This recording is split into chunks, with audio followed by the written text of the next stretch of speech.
Primo Mercolidi Moment, 2023 Febbraio. Welcome everyone to the Shrine of Our Lady of Pompeii. I'm Father Richard Fragomeni, the director here, and it is a delight to greet you again at the beginning of this new year in February as we celebrate so many wonderful events here at the Shrine. We celebrate on February the 2nd, tomorrow, Thursday, the great feast of the Purification of Mary, the Presentation of the Lord. It's actually the 40th day after Christmas. And you can see the Christmas decorations are still up. Brother Carl has decided to keep them up until February 2nd, where the tradition in Rome, in the Vatican, is to keep all the Christmas nativity scene out in the front of the Vatican, to keep it going for 40 days, because that's the day where Christ is presented in the temple. And on Thursday the 2nd, we will celebrate this joyous feast of Candlemas, to celebrate the light of Christ with holy candles, with a Mass at noon. So that if you're in the neighborhood and you'd like to join us, we will bless candles and we will ask God's blessings upon us so that we can become the light of the world. Also on February 2nd, we will be honoring the memory and celebrating the funeral of one of my dear friends, Jean Petroselli. Her children are all involved in our shrine as readers, as people who have served in so many capacities, even here in our offices at the shrine.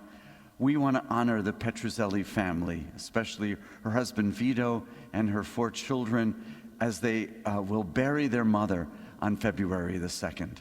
And I'm going to include in the funeral the blessing of candles, because the baptism that we remember at funerals when we sprinkle a coffin with holy water is a remembrance of our baptismal day. But on our baptismal day, we also receive a candle.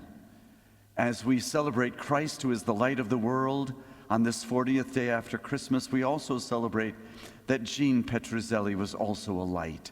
In so many ways, she helped us at the shrine. She worked with folks who were undergoing annulments. She was a wonderful member of our neighborhood, living right here with her family right down the street. And certainly her brother, Roger DeVito, was so active in making sure that our shrine, architecturally and in so many beautiful ways, with a color of paint, even on the rims of the window outdoors. So we want to honor Jean, and we want to honor her family as we bury her on Thursday the 2nd.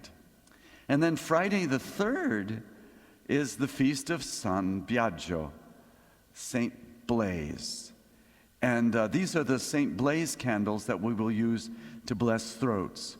We have Mass on Friday morning, the first Friday of February. We have Mass here with our wonderful friends, the Knights and Dames of Malta. And at the 8 o'clock Mass in the morning, following that, we will bless throats. However, we will be blessing throats at both Masses after each celebration on Sunday. So this coming Sunday, February the 5th, we will be honoring St. Blaise again, and if you'd like to come and have your throats blessed. But just a word about the blessing of throats. This is flu season, as you know. There's all kinds of flus going on, and COVID is still around. We bless throats not because of any kind of magical piece, but to invoke the power of God to strengthen us, our immune systems, to invoke the power of God to strengthen our bodies so that we can stay healthy. But also we bless throats so that our throats can be healthy witnesses to the love of Christ. So, for instance, we will bless throats that our throats will always declare the goodness of God, that our mouths and our voice boxes will never speak gossip or hatred or racial division, but rather we consecrate our throats through the intercession of St. Blaise, not only for physical health, but also for spiritual health, that our throats will be spiritually healthy in speaking the glory and the praises of the Lord always. So we will bless throats on Sunday after both of the Masses and on Friday morning at 8 a.m.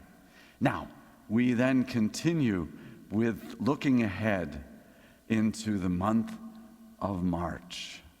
As you all know, Lent will begin at the end of February. We begin the Lenten celebrations here, getting ready for Lent. But we also will celebrate in the middle of March, Sunday the 19th, the feast of San Giuseppe. There will be 3 Masses here at the shrine. There will be 2 seatings for the St. Joseph table. It's going to be back, folks, the first time since COVID. And we will have a wonderful meatless luncheon, both after the second 2 Masses, so that you have to sign up. It's free of charge to join, to sign up, but we want to get the numbers correct so that we know who can attend, because our numbers are limited because of the seatings. So more to come on that one. Stay tuned, but that will be our first return back after COVID for the San Giuseppe experience.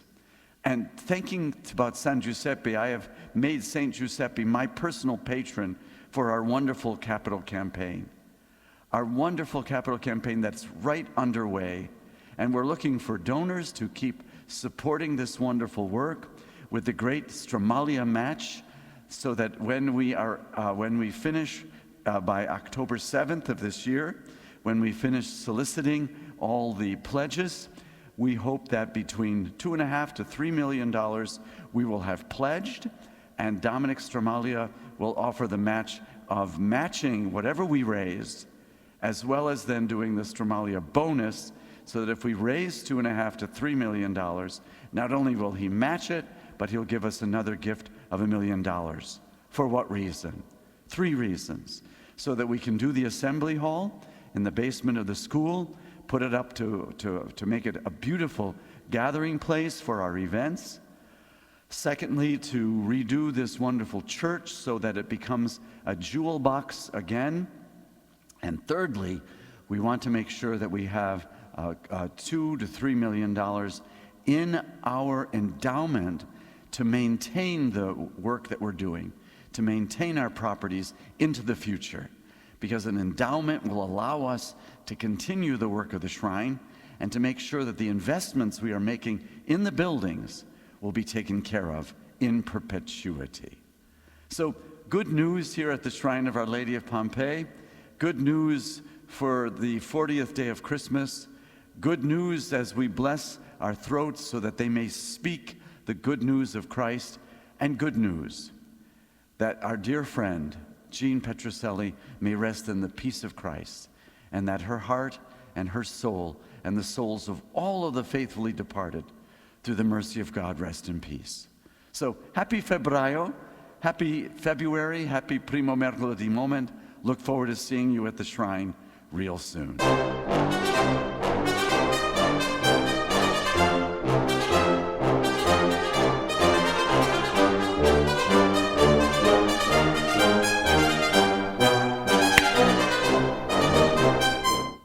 Benedetta sia... No, let's start again. Buongiorno e buona festa di I haven't done this in a while. Primo Mercolidi Moment.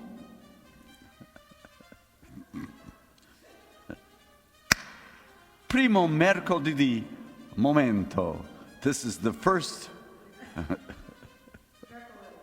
Mercolidi Moment, just English word. Primo Mercolidi Moment, Febbraio 1923.